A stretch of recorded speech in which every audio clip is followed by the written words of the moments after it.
गुरु कृपा दृष्टि से होगी। जो लोग कहते हैं बिना गुरु के कल्याण हो जाएगा, हम कल्याण के विषय में नहीं कहते, लेकिन जो प्रेम की भूमिका है, ज्ञान की भूमिका है, उसमें गुरुदेव की कृपा के बिना नहीं। वैसे भी जैसे किसी जंगल में फंस जाओ, तुम्हें मार्ग का पता नहीं तो तुम्हें गुरु चाहिए वहां, जो पूरे जंगल को जानता हो और कई बार निकल चुका हो, कितनों को निकाल चुका हो, वो बताएगा इस गली से नहीं, इस गली से आओ, और उसके गाइड से, उसका अनुसरण करने से आप निकल जाएंगे। ये संसारण्य है, बड़ा भूल भुलैया का मार्ग है इसमें। कल एक उपासक कह रहे थे, इतने प्रवचन सुने हैं, इतने शास्त्र पढ़े हैं कि हमारा दिमाग बोझा बन गया है, कहीं रति नहीं हो रही, कहीं भजन नहीं बन रहा, फंस गया, भूल भुलैया में फंस गया। अगर गुरुदेव का वर्ण करके उनके अनुसार उपासना में लगा होता तो ये प्रश्न नहीं उठता। अपनी बुद्धि कभी योग, कभी कर्म मार्ग, कभी ज्ञान, कभी वैराग्य, कभी ये, कभी कितना अनंत सागर है हमारा प्रभु। तो क्या करें? गुरुदेव प्रदत्त नाम और उपासना में चित्त को जोड़ दो। कहीं कुछ भी सुनना, देखना, पढ़ना हमारे बस की बात नहीं कि हम निर्णय कर सके। हमने अपने जीवन को गुरुदेव के चरणों में दे दिया। सुनेंगे, बैठेंगे, चलेंगे वही जो गुरुदेव ने आदेश किया है, उपासना मार्ग, बस कोई संशय ही नहीं।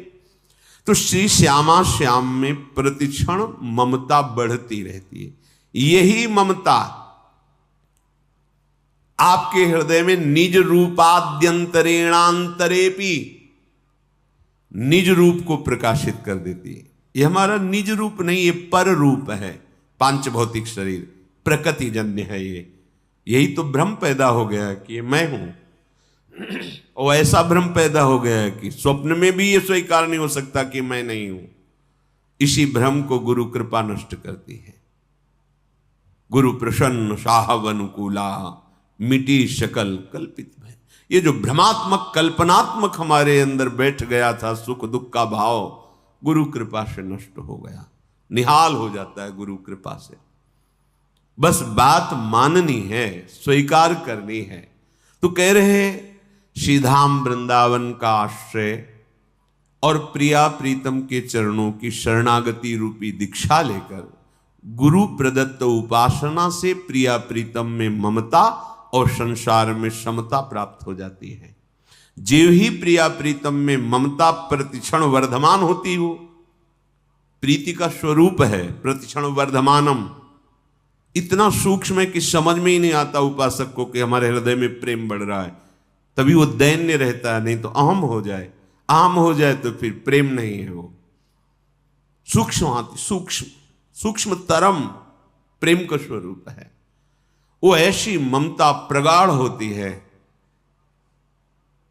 निस दिन मिले ही रहे मनो कबहु मिले ना। बड़ी प्रगाढ़ ममता, प्रेम का बड़ा विचित्र स्वरूप प्रकट होता है उपासक के हृदय में। अरबरात मिलवे को निस दिन, और निस दिन मिले ही रहे मनो कबहु मिले ना। इसलिए उसे कभी ऐसा अनुभव ही नहीं होता कि मेरे हृदय में प्रेम है, मैं बहुत अच्छा भजन करने, कभी नहीं।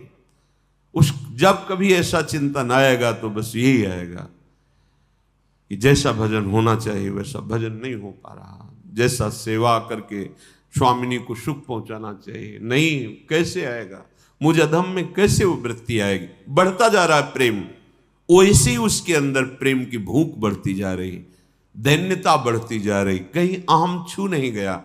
ये गुरु कृपा पात्र का लक्षण है।